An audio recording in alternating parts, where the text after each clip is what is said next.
No, I got to lean in.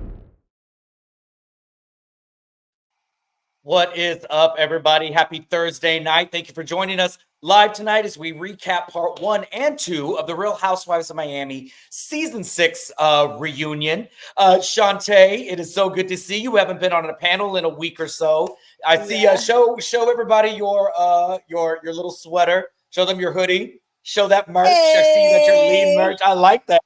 How are you I'm doing? repping mad hard, But it's good to see you. I'm loving It your is hat. good to I see always you. like you in like pops of color. I need a haircut. That's why I'm wearing this.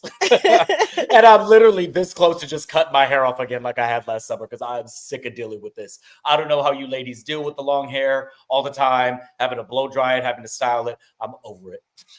I am over this. Well, guys, I see we got a couple of you already watching us live and in the comments. We got Samira, Sean, and Nicole. Thank you guys so much for joining us. If you have watched our previous episode that I believe we dropped yesterday, go ahead and let us comment. Again, I want to apologize that we were not able to do that live. We were on the weekend over our lean cabin trip, and the Wi-Fi was very low budget.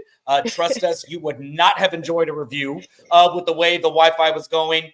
So I know that finale, our viewers probably had a lot of opinions on that final fight and the final scene. I do apologize for us not to be able to do this, but we're going to hopefully get through these 2 episodes so that way you guys can join us at the end of the show. Give us your thoughts, sound off.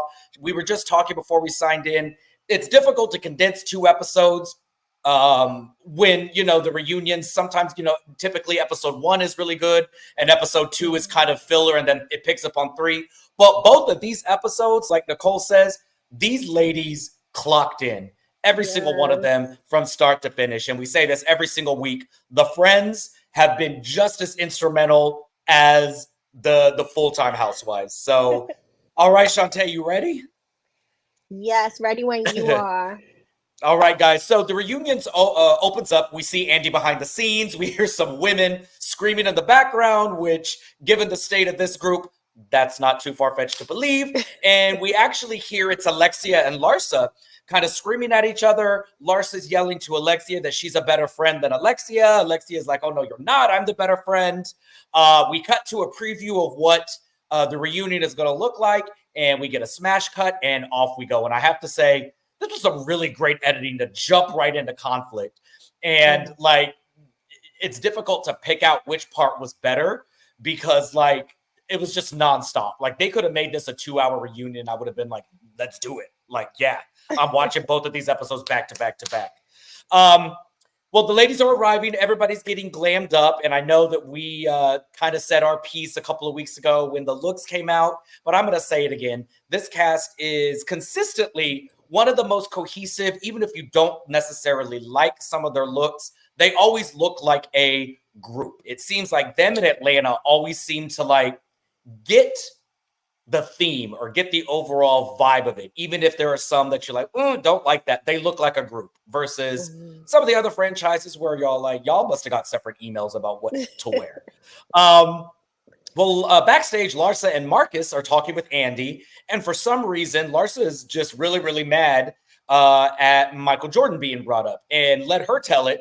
It was all the ladies talked about this season. Michael Jordan, Michael Jordan, Michael Jordan. And I'm like, were we watching 2 seasons? Because I think he was only mentioned 3 times. And he was mentioned because he mentioned you in the press. And he was your ex-husband's best friend and teammate at one time. But let Larsa live in her own little world. Marcus, for some reason, he went from not wanting to be a part of the show and letting Larsa shine to very actively being a part of mess and drama. And for some reason, unprovoked, he says, these ladies are beneath us. They couldn't even do the dishes in our home, so they should stay in their lane. And I'm like, oh, okay, cool. That's how we're starting. Well, once they start, the ladies take a shot of tequila, and I think this is the first time that Andy has ever started a reunion with alcohol, which is probably why we got really good TV for the last 2 hours. Larsa mentions that she was going to bring her tequila. Didn't happen. Okay, Larsa, nobody's that upset. Adriana does recount that her outfit is Frida Kahlo inspired. And I will say, I know that in the picture, Shantae, you and I kind of went over about who was best dressed. And so just judging off of this, we were all saying, like, maybe if we see them live and they move, I still can't pick, because I actually think Larsa and Adriana looked better in person. Like Adriana, when she came out, absolutely gorgeous. And Larsa's makeup, I think this is the best Larsa has ever looked at a reunion. Like, she, say what you will about that lady, but she looked really, really good, as did all of the other ladies. So we'll pause right there really quick. What are your thoughts about Marcus's? I know in the group chat you had some opinions about Marcus's comments. Why don't you let the viewers know what those thoughts were? I was just looking at him like, not you scratching and surviving to be on these women's shows talking about they can't do the dishes at your dad's house. I don't know, man. I could not believe that came out of his mouth, because these ladies, say what you want about them, but they have made a name for themselves, not dependent on their parents. And I thought, in terms of like the reunion looks, I definitely think that Dr. Nicole looked even more stunning, in the moment. Like, she was glowing. She was glowing. Yeah. She was glowing. You can see it. She popped for me. And what were your thoughts on so like later on we see Nicole talking about she's due on April the 23rd. She says something like, oh, she's a Taurus. Tauruses are going to be tough characters. And Alexia's like, I'm a Taurus too. And Nicole's like, oh God, it must be payback. Larsa said she's wearing a crown because she's rising above all of the drama to be very queen-like. Like, do you think that Larsa, that's why she wore a crown, or is she just a narcissist? Total narcissist. And I just loved Adriana having like a similar look. I feel like she must have been seething the whole time seeing that. So it was just funny. Was it just me, or did when Adriana come out, like, she clocked that they had the same look and kind of like, yeah. like, well, that happened to me once. Like, someone literally was wearing the same dress I was wearing for it was like some kind of commencement thing, and I was like, oh my gosh. So I kind of had an attitude the whole time, like, So I know that must have bothered them. I know that you're a big Adriana fan, and back when we saw the pictures of them, you thought Adriana pulled the look off a little bit better. After seeing her and Larsa, like, movement and stuff like that, what are your thoughts about their two outfits now? I still think Adriana did it better. I think Adriana pulled it off a little bit better. And did she have the props hiding up in that dress? Like, one of the roses, was that from the crown? Like, I was trying to figure out. Yeah. So Sierra Content is asking if they aired 2 episodes this week. Yes, trust us, this is why we're going late live tonight. They showed part 1 last night, as they normally do, and then they threw a curveball at us and aired part 2 tonight for an hour at the same time we normally go live. So we're doing 2 episodes tonight, and let's get into it, or else we're not going to be able to cover them. We kind of catch up a little bit with Larsa. She's getting ready to buy a home with Marcus. She's grilled for like talking about their sex life, and all the ladies are like, this is really, really weird. Like, your children are watching this. She does say that she's going to stop talking about her sex life because her children are a little bit embarrassed. But then talk comes about the multiple comments she made about having sex 5 times a night, 4 times a night. All of the ladies are like, she's capping, like, she's not being truthful. Lisa is the only one that's kind of like, well, maybe, but like, it can't be every night. But then Larsa kind of retorts it as like, maybe it's just y'all. Maybe y'all just dry. I'm like, my God. Okay. Gertie is like, one good time and I'm good to go. And I'm like, I'm with Gertie. Like, I'm not trying to get rounds. I got work in the morning. I'm tired from today. Like, I'm very ready to go to bed. We're good. Nobody's got time for 5 times in a night. The conversation turns to kind of the little argument that she's had with Kiki. It's been no secret that Kiki's felt away all season, that Larsa is really up Marcus's butt. She can't do anything without Marcus. Kiki said multiple times her and Larsa used to be super, super close, and then it just seems like she has to either schedule time. And of course, she admitted that Larsa notoriously told her, once you get a man, maybe we can start doing double dates. And so Kiki has felt away about it. So Larsa, without ever addressing it, kind of flips the script and was like, well, you really, really hurt me whenever you made fun of me throwing a party for Marcus being gone 5 days. And Kiki's like, girl, it's stupid for you to throw a party for a man that's only gone 5 days. But Larsa is really just gaslighting, like, you're a bad friend. Why didn't you call me? I thought we were cool. And Kiki kind of lets the cat out of the bag that there's more to it, that once that episode aired, Larsa actually called Kiki and was kind of like tearing her down, like, that nasty attitude, that's why you'll never get a man. That's why you have to keep vibrators. You only have one Hermes bag. Really childish stuff, all because Kiki said, she's acting like a 15-year-old, which she kind of was. Gertie says that the issue is that Larsa has a tough exterior, but is a lot more sensitive than she lets on. And Larsa's like, I absolutely do. And she's thinking this is going to be a compliment. It absolutely is not. Gertie says that she plays chess or checkers, that she's consistently trying to one-up the ladies. And it's whenever somebody says something about her or hurts her feeling, Larsa immediately goes in for the kill and really just kind of goes overboard to trying to have the last word. Larsa denies it. She's calling Gertie delusional. Kiki says, Larsa, you just need to kind of try and listen to where the other person is coming from. And Larsa, not listening, says, well, just call me instead of going and airing stuff out in your confessionals. And I found that really laughable because Larsa airs everything out in her confessionals. Kiki does apologize for hurting her, but said that Larsa hurt her by kind of casting her feelings aside. Larsa says, you know what, this is surface level. I love Kiki. It's really not that serious. We can move forward. Anything to add for this, Shantae? I just really feel like Larsa has to really think about what's important in her life and prioritize a little better because, friends are one of the biggest pillars that you can have in your life. And Kiki was totally right. Like, if something, God forbid, were to happen between her and Marcus, that's the first person she would run to crying, So it's like, yep. Having this attitude that your friends are so disposable or, once you get a man, you forget about them. It's just so not a sustainable way, to live and have your energies. And I'm sure that after a while, the whole separation anxiety thing is going to wear off and y'all going to want to spend, some time apart.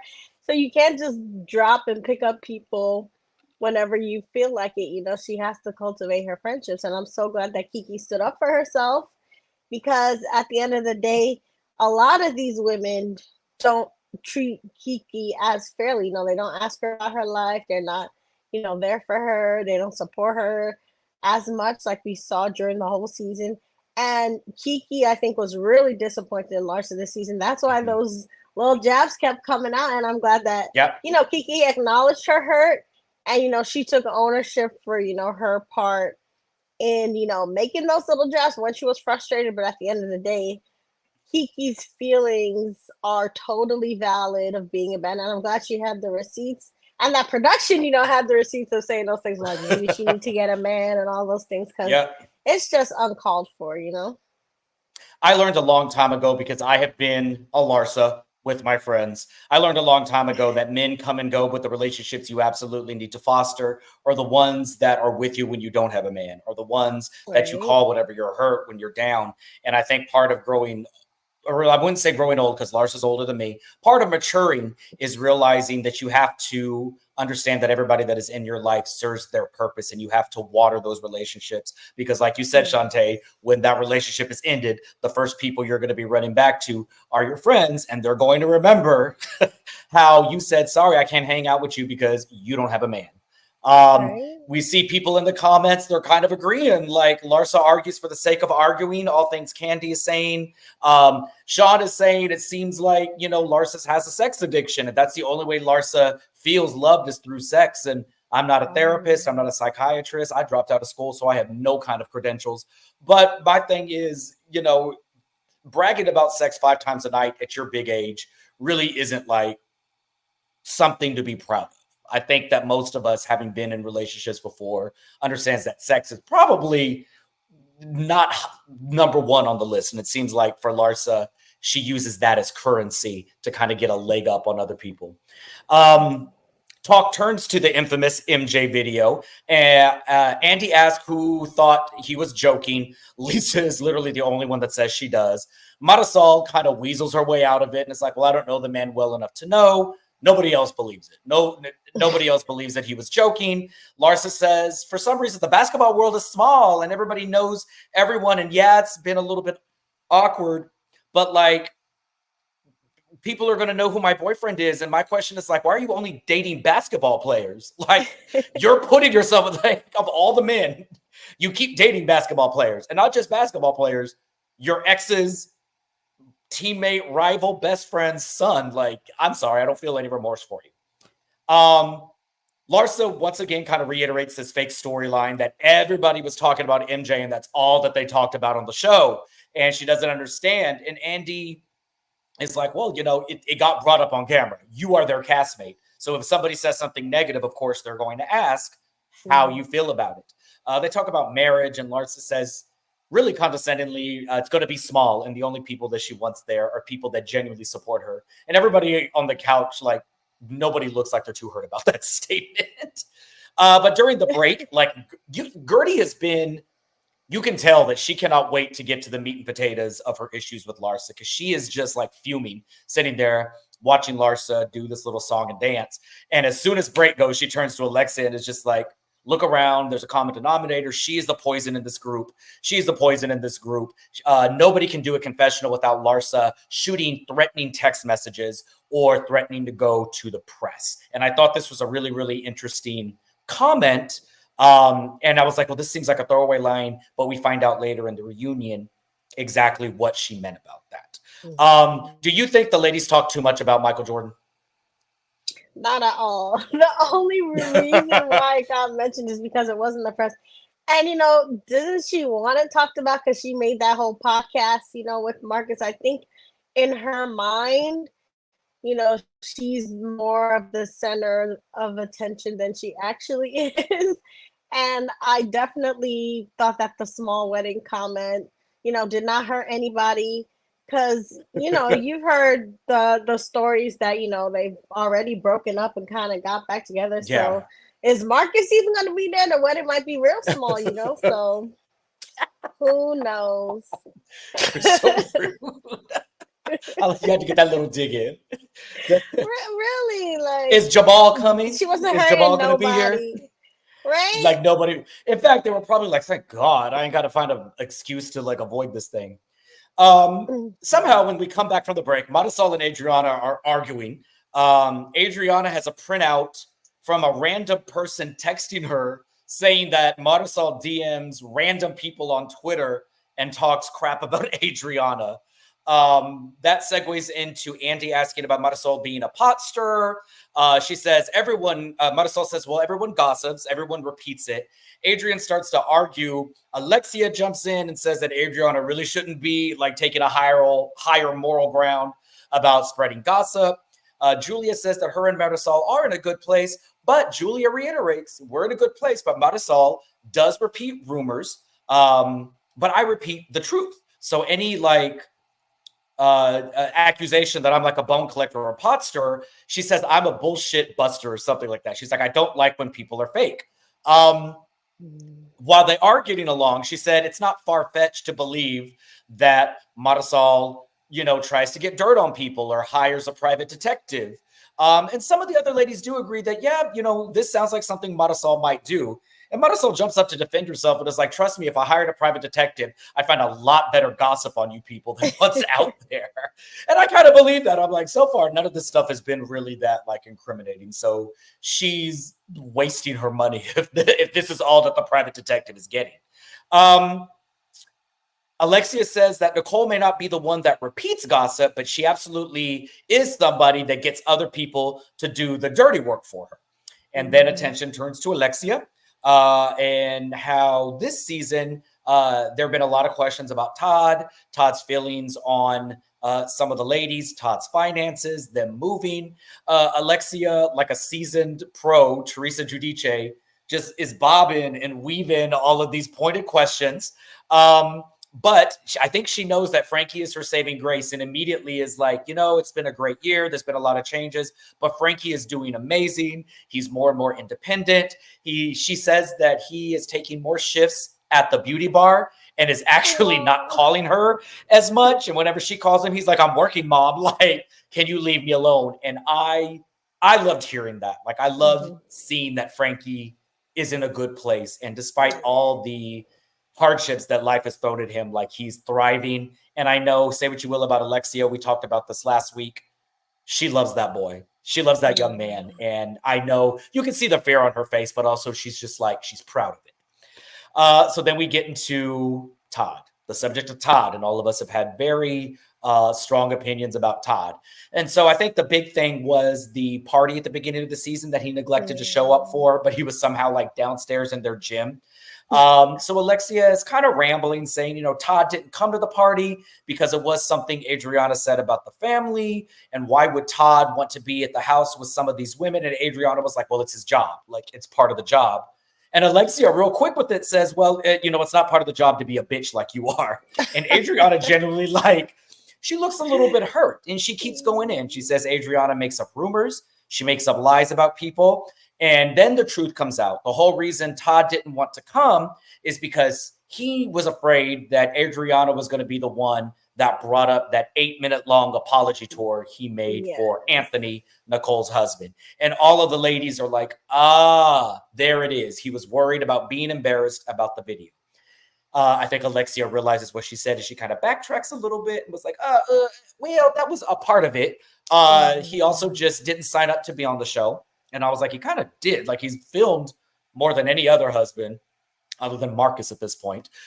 He's gotten into fights with your kid. He's like, the man signed up for the show. Let's go ahead and take a quick break right there because that was a lot. Thoughts on Marisol hiring a private investigator, Frankie, and then this video and why Todd didn't show up. See, this is where you got me in the corner, Jamie, because as much as I love Adriana, that little accusation did not hit on anything. I do not think that Marisol would be that sloppy with whatever she's doing in the rumor streets. I think Marisol's heavy in the rumor mill, but I definitely think Adriana was grasping for straws with, that little accusation that she pulled out.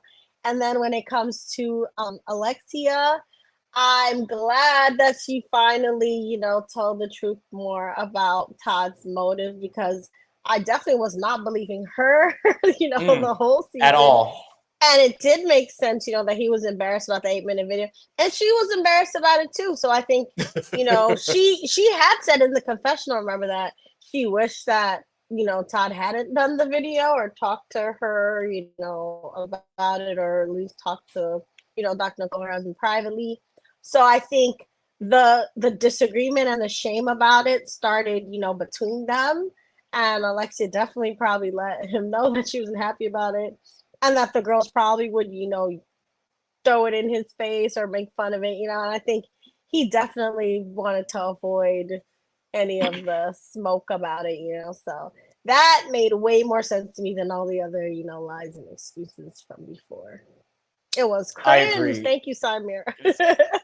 I remember when we, like, episode 1, when we all saw this and had to recap, we were like, what the hell, man? Like, you can't just pick up the phone and be like, bro, I'm sorry. Right? And then he's sending like flowers and chocolates. Like, man, just apologize. It's really not that deep. It really wasn't that serious. But yeah. So Adriana and Alexia are just continuing to go back and forth. Alexia alleges that after the reunion last year, Adriana went on a smear campaign, claiming that Alexia made transphobic comments and that she didn't accept her apology to Frankie. Adriana tries to spin it and just kind of throw it back. And Alexia makes the comment, all of America knows I speak the truth. I'm the only one here. And all of the ladies are like, hold on now. Just the thing about Alexia, even when she's right, she's wrong. And even when she's wrong, she's right. Like, this lady is never completely one thing. And I think, whether you love her or hate her, she's a great housewife because she very much is Teresa Giudice. Like, she can have you really rooting for her and then in a second say something you're like, well, damn, never mind. I completely recant that.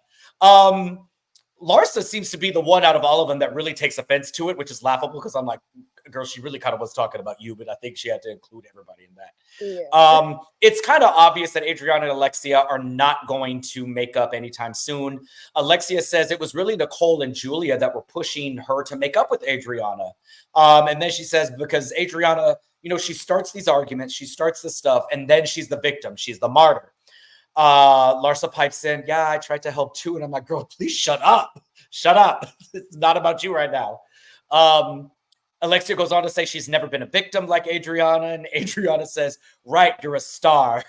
And then Alexia is like, well, yeah, you should probably believe yourself to be a star too. Maybe your life would be a little bit better. I'm like, my God, there really is no love lost between these two. And Nicole, in her role as mediator and trying to be the voice of reason, does call out a little bit of the hypocrisy with Nicole, or excuse me, with Alexia. And I'm like, okay, yes. She says that there's a double standard because Alexia doesn't like when people, Adriana and people talk about certain things, i.e. finances, family, things of that nature. But Alexia has zero problem bringing that information up. She has no problem talking about her kids and her previous marriages. No problem talking about Lisa's finances. She expects the cast to behave a certain way about her family. But then Alexia has also talked about both Nicole's mom and dad. And I'm like, and Alexia really didn't have anything to say. She was just like, well, I don't believe it's a double standard. And Marisol kind of swoops in and saves her and is like, you know what? Everyone here can dish it, but can't take it. I was like, okay, that's kind of true. But Alexia is one of the bigger ones. Alexia addresses her finances finally and says, all the rumors that she pays month to month or pays in cash are false. She tries to start this big explanation. She pulls out paperwork and everybody can see that it's going to be a long-winded bunch of nothing. And Lisa just randomly gets up and runs off the stage because she has to pee. Nicole says okay, well, she's going, I'm going too. And a very pregnant Nicole in the back is banging on the door, screaming hurry up, I have to pee. And Andy's like, we're going to go ahead and use this to take a break. Do you believe that Alexia holds the girls to a double standard, a higher standard than she holds herself? Oh, for sure. And I think the way she was so hard on Dr. Nicole, the minute, she had the chance to, was so telling of just her character and her just jealousy in a lot of ways. And I'm so glad that, Nicole had a chance to call her out and be like, listen, you don't talk about my mama, you talking about this, you talking about that. And Alexia could not say anything. So that was a matchup that I really wanted to see.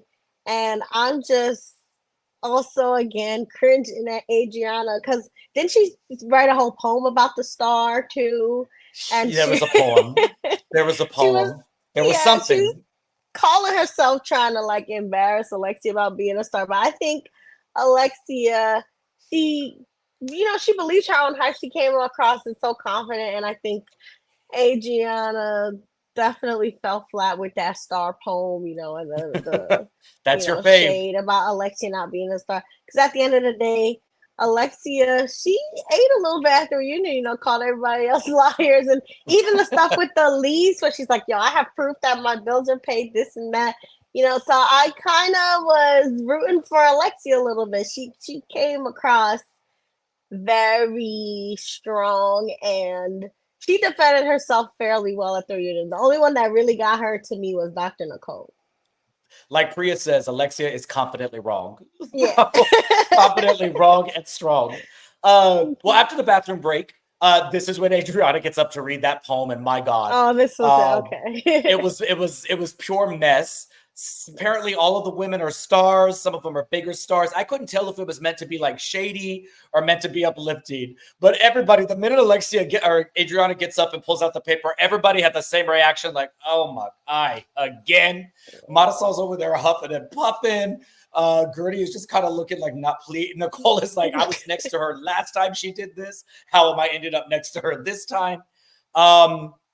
Larsa is still stuck on what Alexia said about everybody being liars. And she's like, I don't like when you use the term, I'm the only one. So then they start arguing. And Alexia reiterates that she's the only one who doesn't lie. And Gertie's face is like, not me, girl. I don't lie. Larsa says that she's not a liar.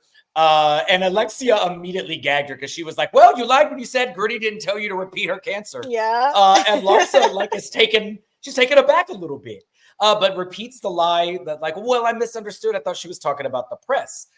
Then she says that Alexia lied about Todd missing the party. And then they just erupt screaming at each other. Somehow Alexia tries to jump in and starts arguing with the three. Julia and Kiki start kissing to try to distract the girls. And I think it was just a reason for them to kiss.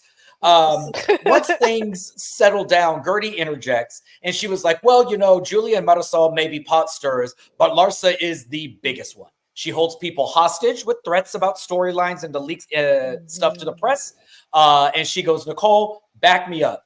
And so Nicole says, well, there was this time from last year after the argument at, I think it was Alexia's wedding or after the wedding party or something, that Alexia had told them a story how Larsa came up to her and was upset about something that somebody else had said and Alexia hadn't backed her up or something and said, you know what, I ought to go to the press or I ought to, there's people are doing things here at your party that I'm sure the press will find very interesting. Alexia, everybody kind of looks and Larsa is like, no, that never happened. I never said that. And Alexia is like, well, kind of, sort of. And so she begins to tell the story and says that it was at the wedding. Larsa was upset and Larsa did say that. Larsa then clarifies and said, well, what I said was if I was a bad person, I could call the press and tell them about what's going on. I was like, that's the same thing, lady. But she's talking really loud. She's trying to get Alexia to shut up.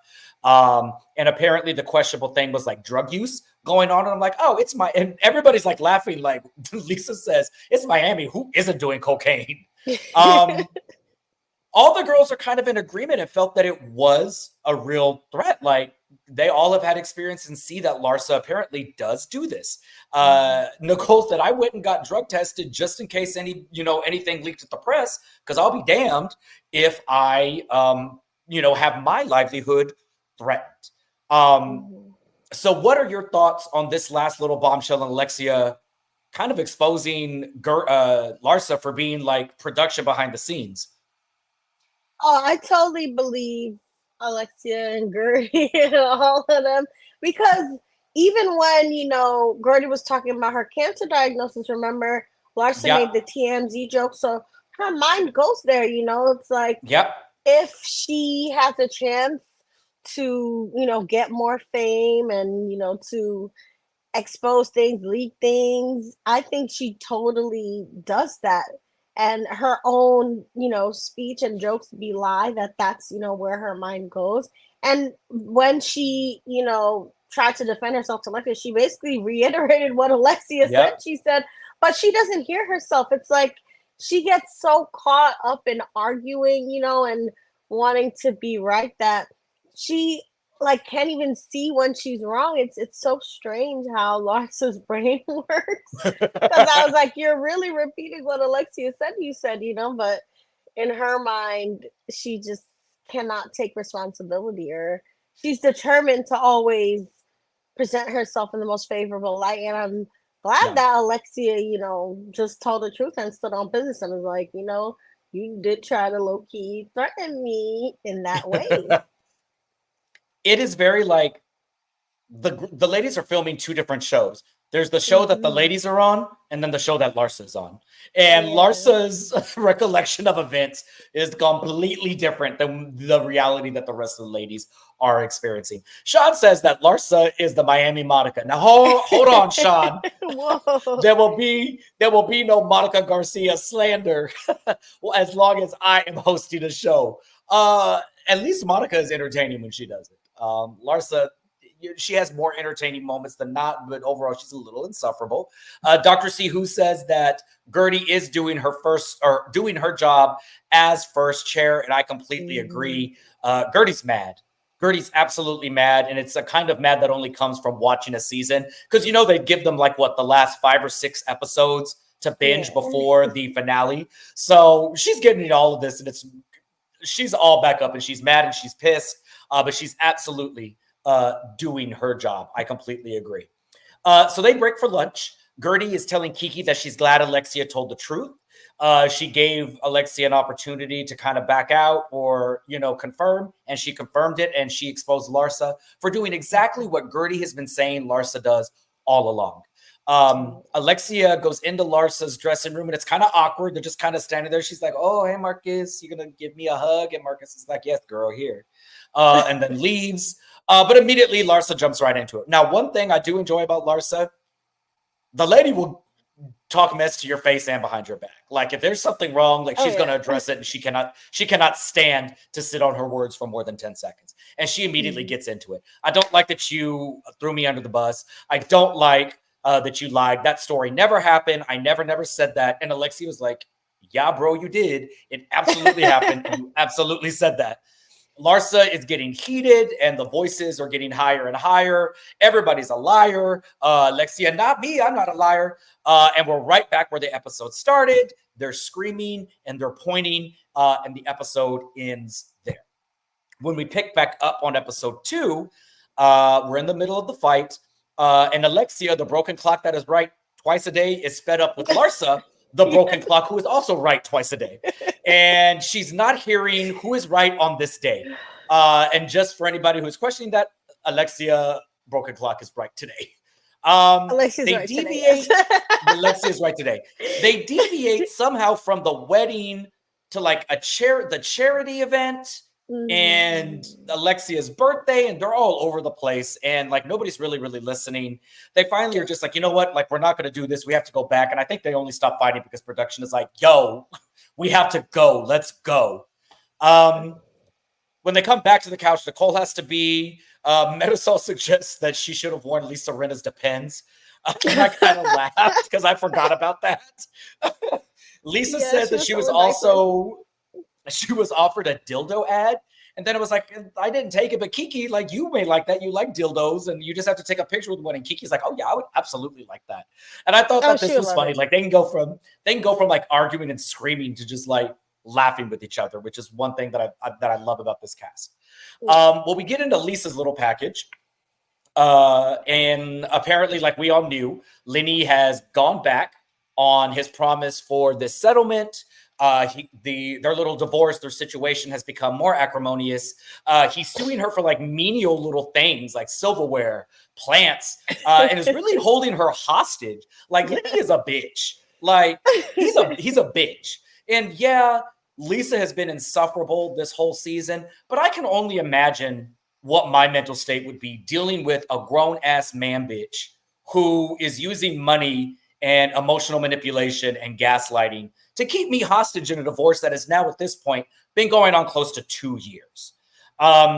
He called the police on Lisa's mom and aunt because his new girlfriend was walking around naked in the house. Lisa says that she's finally moved out of the house into a $32,000 convo. And Marisol is like, oh my God, I feel so bad for Lisa, a $32,000 a month condo. And it's funny, but she does say that since moving out, her mental and emotional state has gotten exponentially better. And all the ladies were like, this is what we were trying to tell you. We have been telling you that you need to get the hell out of that house. However, in the paperwork, because I guess Lenny is still chipping in for some of it, or he's buying her new house that is being built, she can only live within a certain mile radius of his house, which like is again a form of control and manipulation. The group questions if he's going to build the house, and Lisa says, well, he's legally obligated to build it, but it has to be within a certain radius. He also put the home in to the kid's name. So then talk turns to her relationship with the women and how obviously all season they were really asking some hard questions because they were really fed up with her. Lisa says that she felt ambushed. And even, Gertie was saying like, watching this package back, it comes off like it does feel like an ambush. We can agree to that, but we were trying to explain where we're coming from. And then Lisa just like flies off the hinges. She's screaming, crying, throwing up. She says, oh, kids, it's not about money. And like she's crying with no tears, telling them that they shouldn't diminish what she's been fighting for. And Gertie is like, yes, you're fighting for your kids, but they're healthy and they're alive, and you should be thankful for that. And for some reason, Lisa takes offense to that and is just like screaming. And Gertie's had enough. And it was like, you know what? You were insufferable all season. We all thought it. You were insufferable to be around. Lisa spirals some more. Nicole is trying to like, hey, look back on how you've been this season. You did come off a little callous. You come off a little self-centered, and we get a couple of Gertie's health crises. And when Gertie was, showing news where Lisa kind of recentered it on herself or didn't really seem to have any sense of urgency, Lisa kind of explains that, well, I only looked for my lipstick after Gertie, threw up and fainted on the boat because I was gathering everybody's stuff. And I'm like, I'm pretty sure production does that at the end of the shoot. Like, the boat's not going to take on more clients. Like, production makes sure they stay there. But anyway, Andy's kind of tired, doesn't give a shit about these excuses, and just wants to wrap this up. And this is the first time that I've been on Andy's side. He was like, what's custody, girl? Let's move on. This is tiring. Custody is apparently 50-50. And Lisa's package ends there. So seeing Lisa get this emotional over, the truth, what was going through your mind during this part? It actually took me back to Roni. Remember how we talked about like the struggle Olympics and how, Sai especially would like diminish people's pain or, always try to one up people. And I feel like Lisa, she kept crying, don't diminish my pain, don't diminish, my suffering. But all season, that's what she was doing to Gertie, I feel like, so I just thought it interesting that she understood the concept of, not fully empathizing, or understanding, but then she doesn't have the capacity to extend it to others. So I think she definitely, again, would benefit from therapy because she's so caught up in all her pain and the drama. And when she was talking more about it, I definitely felt like Lenny is being pretty horrific about, the whole thing. So we all know that she's going through things, but the problem is that she doesn't take her head out of the sand, to just look around at her neighbor a little bit. She's kind of like an ostrich in that sense that, she just lets herself get consumed. So she need not go around the women, or pretend to, be being there for them if she's gonna show up to everything and make everything about her like she has, because there are clear times, like Dr. Nicole said, when it's like Gertie was sick, you had a chance to maybe show empathy, and you're like, where's my lip gloss? Where's my lip gloss? So it's like she had a chance to see the footage of it all too. I think that's also what's surprising. It's like you didn't even change your mind a little bit after seeing what she looked like, but she just doubled down. She's like, I'm going through so much. It's like she turned on, the waterworks even more to try to get more sympathy and make it even more about her. And I was just like, wow, you couldn't just own a little bit that you could have been there for your friends while they were going through stuff too. But that's her. Even Marisol and them were like, she's a lost cause in that sense, remember? Like, I love her, but we're just going to have to leave her where she's at. And it's like exactly what you said. Like, Lenny is a monster. I think this is the one, Lenny is the one character that pretty much every viewer understands is just horrible. He's just the worst. But she is her own worst enemy and making it very difficult to root for her. Like, as episodes go on, I'm like, well, like, yeah, he's treating you like crap, but like, maybe like Kiki said, that's your karma, girl. Like, you're insufferable. So like the two of you are kind of meant for each other. Sean says that Lisa is the Dorit of Miami. And yeah, I see that. I see it. Dorit just is not as emotional. I don't think Dorit has cried as much as Lisa. Thank God, because I could not take that. So talk turns to the icon, the living legend, Anakin Conces. And Marisol said, she was mad about the whole Mother's Day thing because Adriana knows better than anybody what Mother's Day means to her. Mama Elsa, Marisol's mother, died on Mother's Day. And so she holds that holiday very, very sacred. And rather than like saying, yes, I get it, I understand, Adriana was like, but the party wasn't really on Mother's Day. It wasn't really Mother's Day. And Marisol's auntie is like, girl, it was still a Mother's Day brunch. Like, what's not connecting? Marisol said that she was hurt because she did think that her and Nicole were on a good path.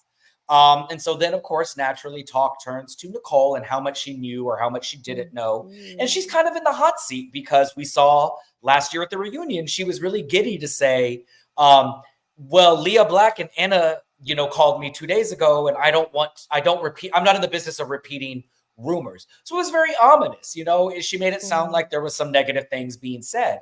But she reiterates that, I allowed them to come because Anna told me on that call that she was on speaking terms with Alexia and Marisol after some charity function. And Alexia and Marisol are explaining, yeah, we all went there because it's charity.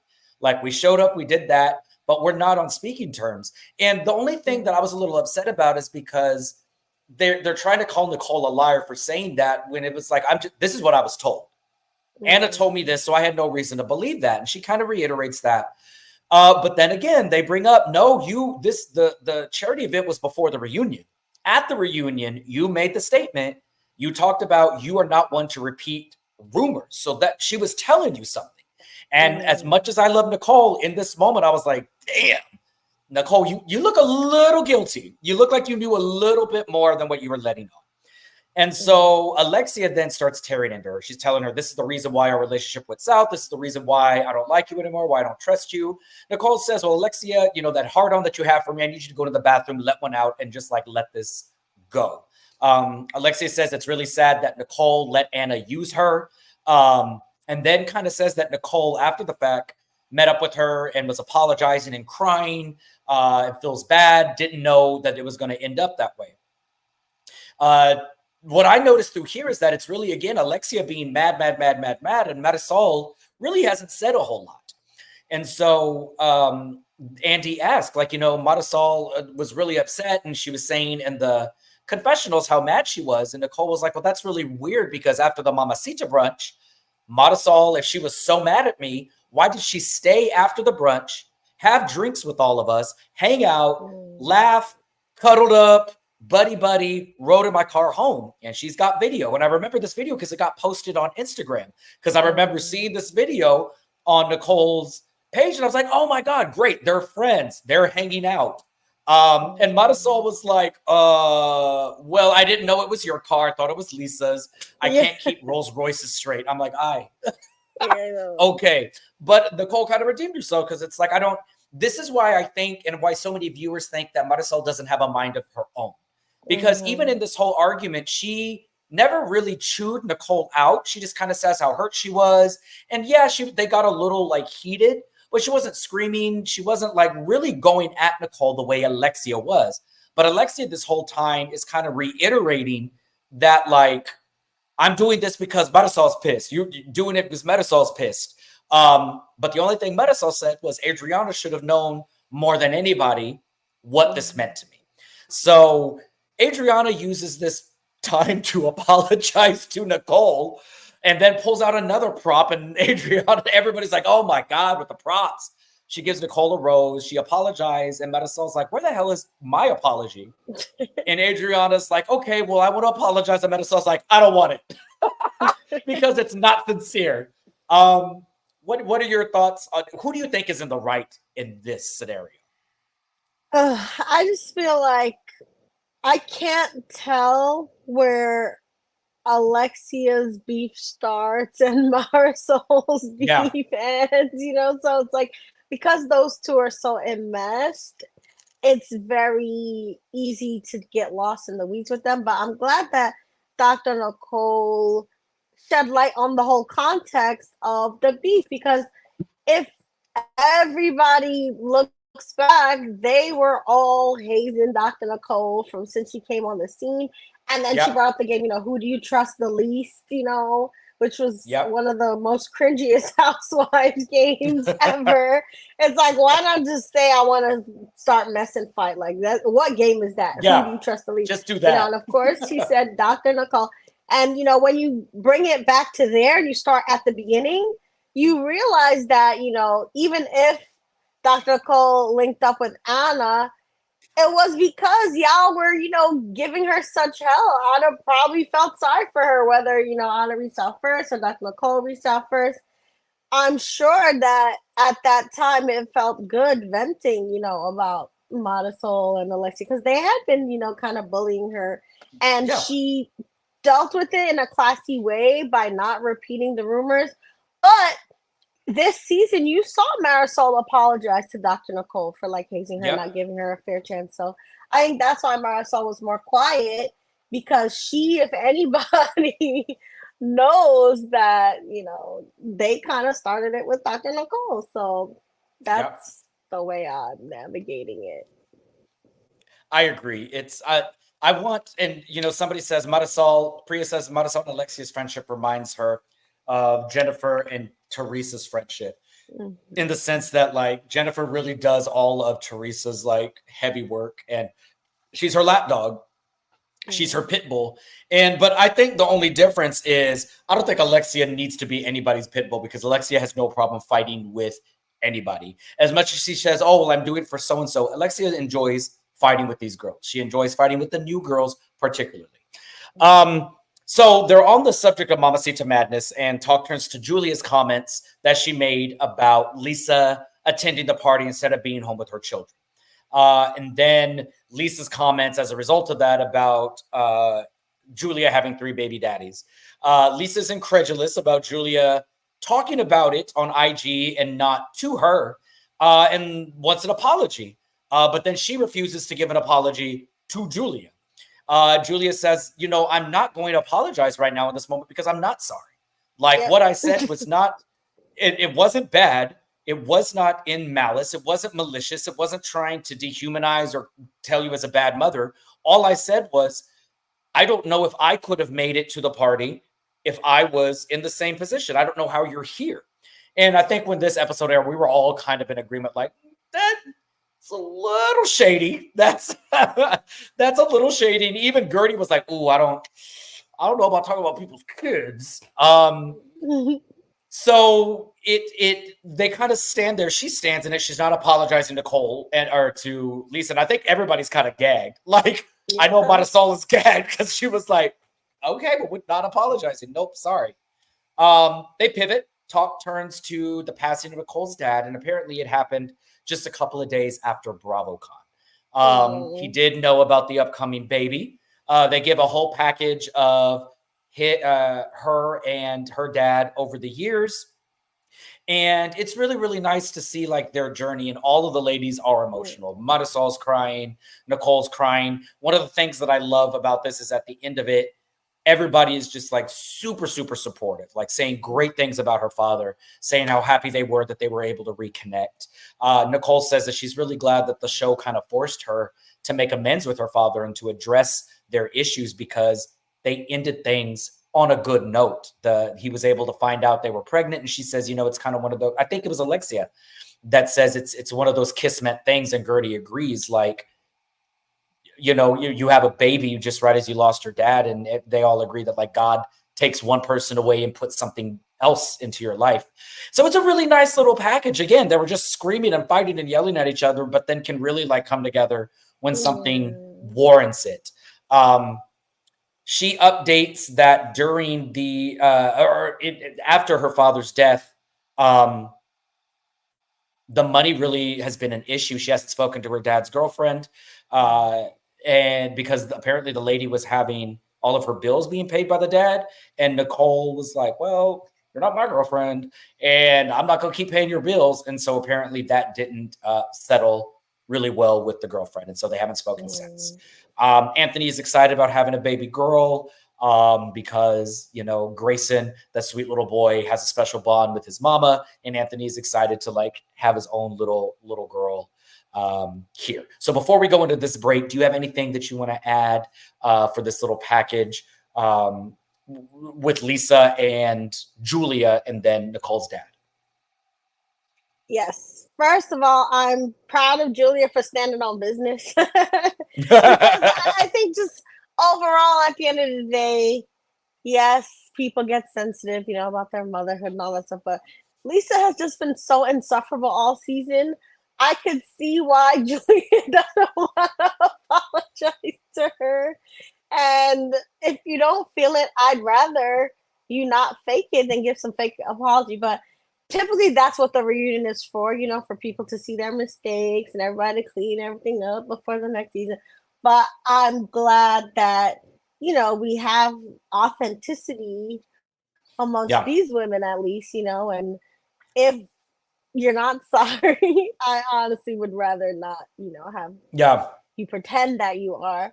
And then when it comes to, Dr. Nicole's father and that whole package, again, I just think it's so good that they were able to repair their relationship. Yes. And it's just very cool, again, why Miami is just able to give us all these, ups and downs and great TV, because a lot of them, again, they're real friends. They have a heart for each other. So, like you said, they can go from fighting to rallying around each other. And in this case, they were rallying around Dr. Nicole, reminding her of, the good qualities of the dad. And that dad, he was a mess. Like, I think, wasn't his last scene like him having a hard on in front of like Yeah. 50? We did not have to bring that up to that man's memory. We did not have to bring that up, Shante. He been a hot mess, so just he been a mess. He been a mess. Dr. Nicole got to such a good place with him at the end.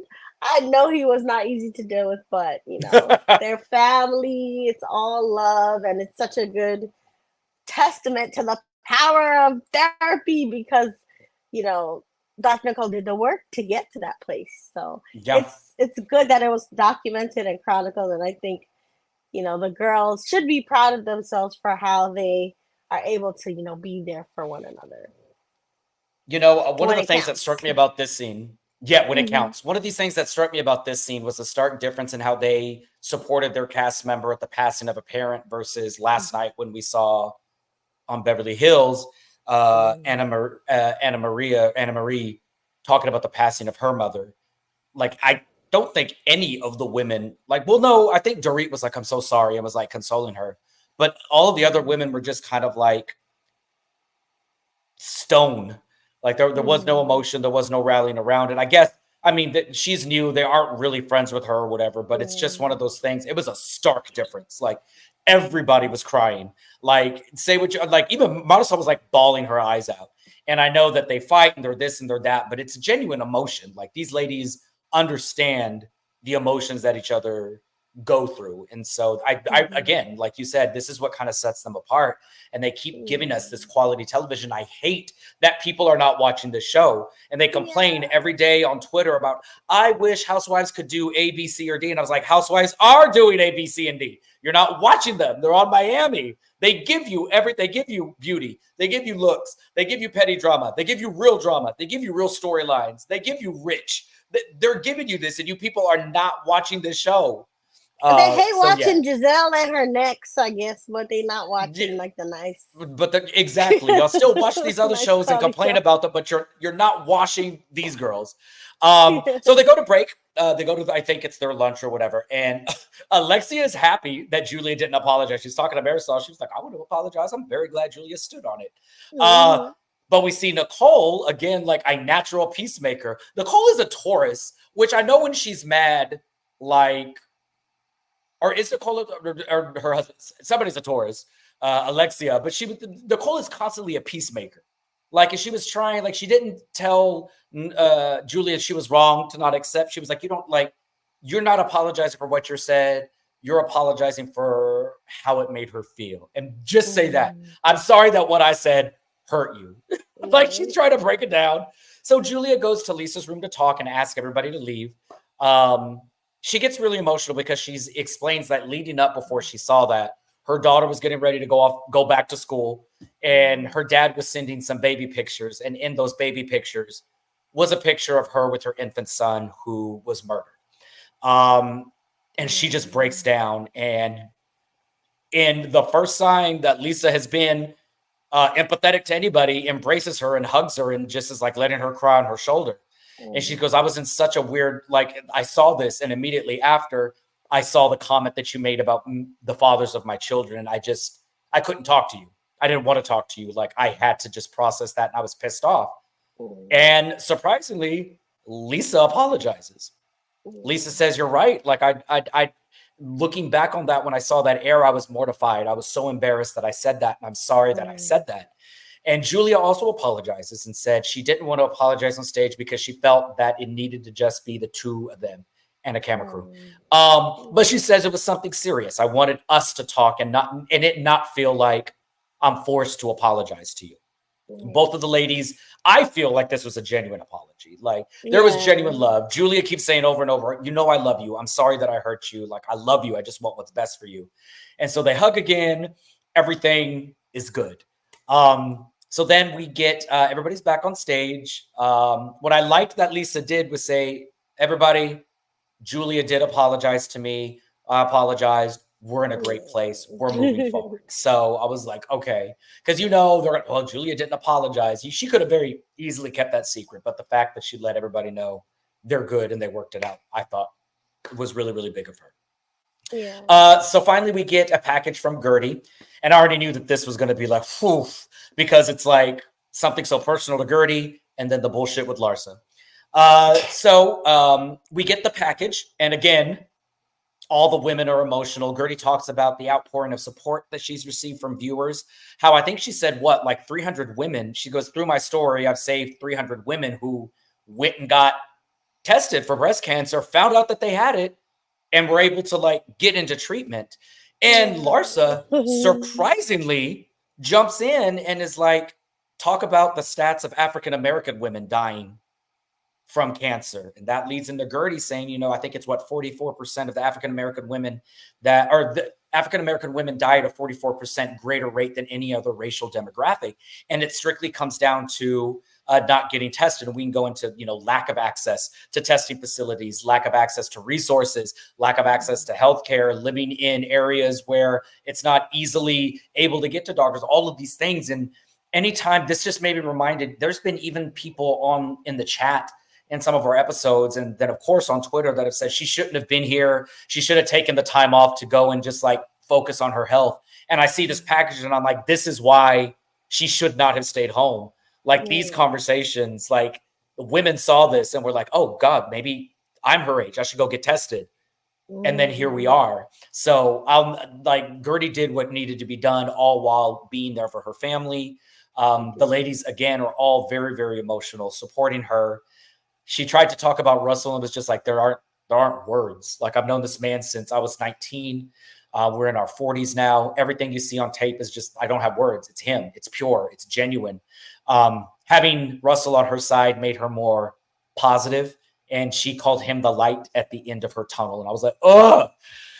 She talks about her kids, how she, you know, and she kind of described them the way we've described them. The baby is genuinely her, and the oldest son is Russell. Like, he needs a little bit of reassurance, and she just wanted to be there for him, and making sure that her kids knew she was going to be okay. And then she kind of gives us an update that like what we didn't get to see on camera. She went in for her first chemo treatment, but after cameras went down, apparently she had a really bad reaction to the chemo, as most people do when they go through this. She got a toxic shock, I think was what she said. And it literally burned all in her veins. And she said that her arm is still like, she can't feel, she's numb in her arm. So before we pivot to Larsa and her situation in this, let's talk a little bit about this package. What were your thoughts on that? Gertie, oh, she's such a hero. I mean, first of all, she looked stunning at the reunion. She was best dressed to me because, like, she looked she's beautiful. so beautiful. That bald and beat look, you cannot beat that combo with her. Like, she has what it takes to inspire, but also make me cry every time, you know? Yeah. And just when she was talking about Russell and how, you know, Russell's been the same since high school and he hasn't changed, she's like that rock. And she says she don't know what she did to deserve him. Like, I was crumbling. Like, you could have bought me for $1 when that thing, you know, was playing, because I was done. I was like, somebody give me some tissues, because it's just a beautiful story. And I'm glad that Bravo has documented this, because even just the fact that she knows she saved 300 lives, just I guess probably from like the messages, but I'm sure she saved even more. Oh, absolutely. You know, haven't even reached out. So kudos to Gertie. And Larsa, I think, piped up because she knows she's been looking so bad all these weeks. So, as much as you gave her kudos for bringing up that statistic, I was like, nah, man, this is rehearsed. She's trying to find her ways to redeem herself because I'm sure she probably researched that statistic, or her PR person, told her to say something like that. Because I know she didn't know that off the top of her head. Exactly. I think she knows she's been a villain, but she's just so wrong and strong about it that the next package is irritating me. So you can talk about it. One of the things that I teared up on is Gertie talking about, like, it was after she said she got the toxic shock, and she was like, all of the scars, everything. Mm-hmm. And she made it a point to wear that cleavage bearing dress to show the scar. And I think that's the site where they hook in the injection and stuff for her chemo, correct? Anyway, it was a scar from the surgery, from her treatment, everything. She goes, people, a lot of times when they go through this, they cover it up or they're ashamed of it. And it's like, I'm alive. I'm here. There's not a thing about this that makes me ashamed of it. Got a bald head. I've got my scars. I can't feel, but I'm alive. I worked for this. I worked for my health.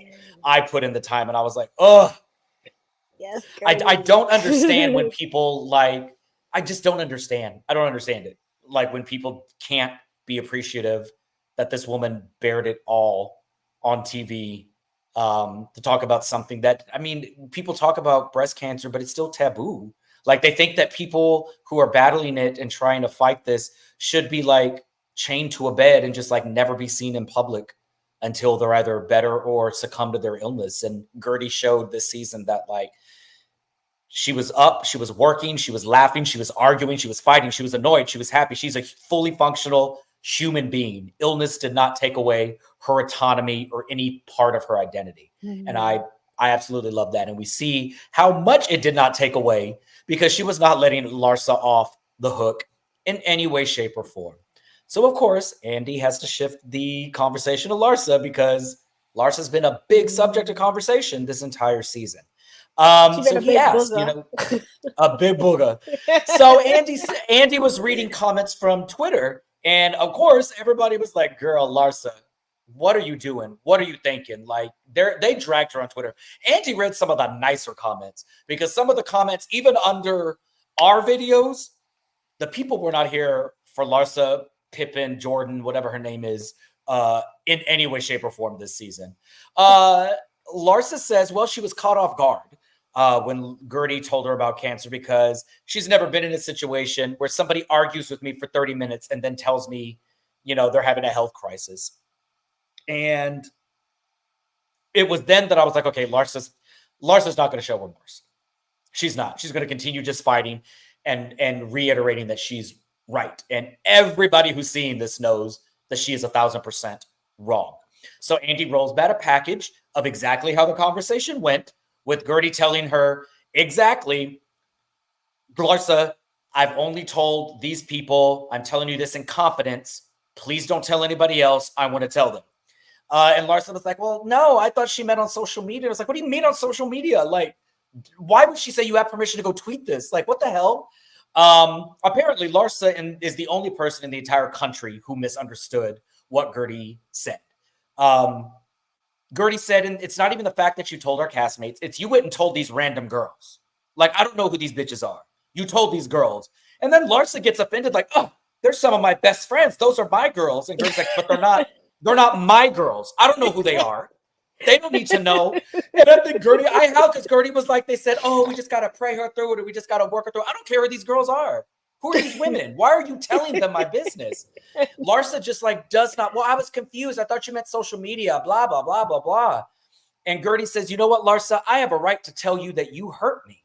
And Larsa says, well, Gertie, you hurt me too.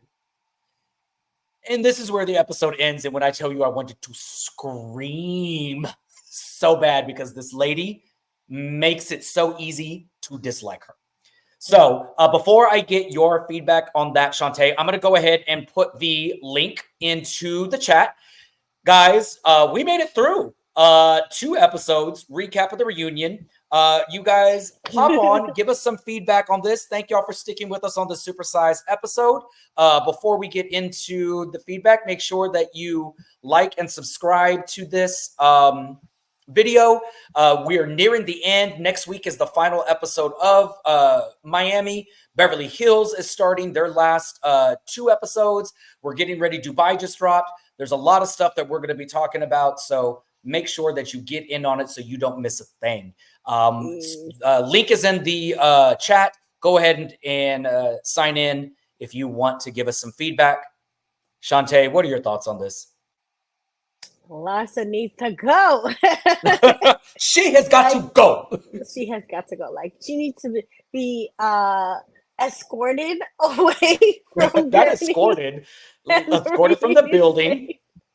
Yes, because this is just not the time and the place to be doubling down. Again, reunions are where people do a lot of PR and clean up and apologize. And it's just like, this was Larsa's moment to maybe try to redeem herself. And I think, again, that little, cancer statistic she threw out, and the little assist with Gertie's speech fooled me a little bit into thinking, oh, maybe Larsa wants to act right and act like she got some sense this reunion. But no, she don't want to. And it was very clear, very quickly, that she just does not give a damn about Gertie's feelings. She's like, what about me? What about how I feel? And everybody's like, this is not the time or the place, Larsa, stop. But she won't stop. It's bad. So yeah. So I don't even want to see the next part if it's gonna have more of Larsa, to be honest. I can't do it. I've said over and over, like, I dislike that lady, but she's necessary because she's a villain. Like, she's a villain. And the weird thing about it is I don't think she pictures herself as a villain, but she doesn't do anything to not picture herself as a villain. So it's just like a completely unaware villain who's villaining every absolute chance that they get. I don't know what I wanted her to do. I don't know if I wanted her to come on and just be like, you're absolutely right. I'm so sorry. Like, I was completely wrong. That would be completely out of Larsa's, like, personality. But, like, I don't know. I don't know. If I was Gertie, like, I'd be cussing that lady out every chance that I got. So, like, yeah, I don't understand. So, okay, let's go ahead and get into our caller. Our caller that we have today is Demisio. How are you doing, sir? Hey, fave. Hi, Demisio. You're on mute, baby. Look around, everybody on mute. Hey, y'all. There we go. Yeah. Hey, Demisio. I was just talking and I was like, they not saying Okay. nothing. I couldn't hear you. But it's good But to hey, see guys, you. I'm glad I'm the only caller, so now I can actually kind of get through because I got opinions about part 1 and 2. Oh, God. Oh, Get God. it. All right, go. Get both. Let's go. So I will say, like y'all have said, this cast, like watching part 1 and 2, I loved every bit of this cast. Is just so astounding. Like, they give it all, and I just love it so much. 10s across the board because they showed up to work, honey. All of them said they got rent, glam to pay. They brung it, and I live because I will never get tired of Adriana versus Marisol and Alexia. And I will always back Adriana just because Alexia and her long neck and Marisol, they are just horrible. But I will never get tired of them because it's just a bunch of such ridiculous claims and arguments. But it's just like, how can you not love them? You feel what I'm saying? Like, they are just the perfect, like, frenemy duo to just have on reality TV. It's gold. Now, I will say this. Julia is a little bit messy. She is absolutely messy. But the difference between Julia and Marisol is that Julia holds people accountable and Marisol doesn't. And to be honest, Julia was just really saying what everybody was already thinking and saying behind Lisa's back. She was really saying what everybody was just had the balls to say it to her face, basically. Like, I don't understand. And it's just like, and then the whole Anna situation. Girl, y'all were scared. Y'all were scared, which is why y'all got up and hightailed y'all ass on about that dough when they said that Anna was coming. Because if you wasn't scared, then what was the need to run? You know what I'm saying? You would have just stayed and confronted her like y'all do everybody else. And Todd was definitely embarrassed by the video, and I wish Alexia would just stop lying about it. And honestly, I thought Todd was more upfront, so blaming Adriana and bitching out at the end for missing the event was just pretty comical coming from him. And I love that Alexia went ahead and told the truth too about Larsa, because I 100% believe Larsa said that I believe her and Lisa was fighting at that wedding. Mm-hmm. And she threatened Alexia, because even how Alexia phrased it, it sounded exactly like Larsa. If I wasn't a good friend, I could have put this out there. Like, Larsa loves a good underlying threat, Mm-hmm. for real. And then part two, I loved Larsa and Alexia in the back. That was pure TV gold to me too. Them having a self-absorbed off in the backstage was just Yes. everything, because Larsa never wants to admit when she's wrong. Like, she know that them folks, she knows she was fighting with that lady at that lady wedding, and she knows she threatened her, but she will not own it to save her life. And like y'all Yeah. said, she even made the joke about going to TMZ about Gertie's cancer diagnosis. So it's right up Larsa's alley. I don't know why she's trying to act like it's not when it Right? absolutely is. And getting to the Lisa of it all, Lisa just needs to be put on pause, as Andy likes to say, because she really cannot handle this show right now while she's going through that divorce battle. And it sucks, you know what I'm saying? Because much better people have went through a divorce. So I think Lisa is handling it pretty bad. And my empathy for her is just pretty much gone. Lisa has been insufferable. We all know that. Like, Lisa has Yep. been insufferable to watch on TV. That's all she has talked about. She can't even have fun because she's fighting with Lenny. And that's a terrible situation that she's in. I can only imagine the mind state that a person would be in that moment, you know, in their life, fighting with somebody that they've been married to for years, family falling apart. It is a hard thing, but good My God. God. You know what I'm saying? Good Like, God. girl, go have a cocktail, have some fun, go with your friends. Like, goodness. And even with her and Julia's whole thing, like, I love the fact that Julia was standing on what she's saying. Like, no, I'm not apologizing to you, because Julia meant that she may not be able to act the way Lisa's acting, like going out and still having a regular life somewhat in the Yeah. situation. But that didn't mean that Lisa had to talk about that lady having 3 baby daddies. Yeah. Like, she was wrong for that. She was wrong for that. And I love Gertie and Russell too. They are like the perfect rom-com Yeah. in real life. Like, I love their relationship. And it's just like, to end it with Larsa. I thought she redeemed herself with the little African American women having cancer thing too, but then it's just like it just went right back downhill right after that, because it's just like nobody on that stage wants to admit the dense hip that Larsa has in this moment. Nobody, because Lisa has a lot to say every other moment, and anytime Mm, Adriana even opens her mouth, mm. Alexia with her long neck and Marzo gang up on her every chance they get. Like, I do not honestly blame Gertie for how she feels, and people may think she's overreacting and using her No. cancer as a excuse, but it's like, Larsa is like this, and she deserves to be told over and over and over how much of a horrible person she is, and I'm glad that Oh, Gertie is doing it. She deserves again it, and because it again is, and again. like, over and over and over again. Like, I don't. And hold on, before I forget this, who was the cousin that Adriana is talking about? That's what I want to know. Oh yeah, earlier she said that she does. Marisol doesn't have a private detective. She has her cousin go to the airport to take pictures.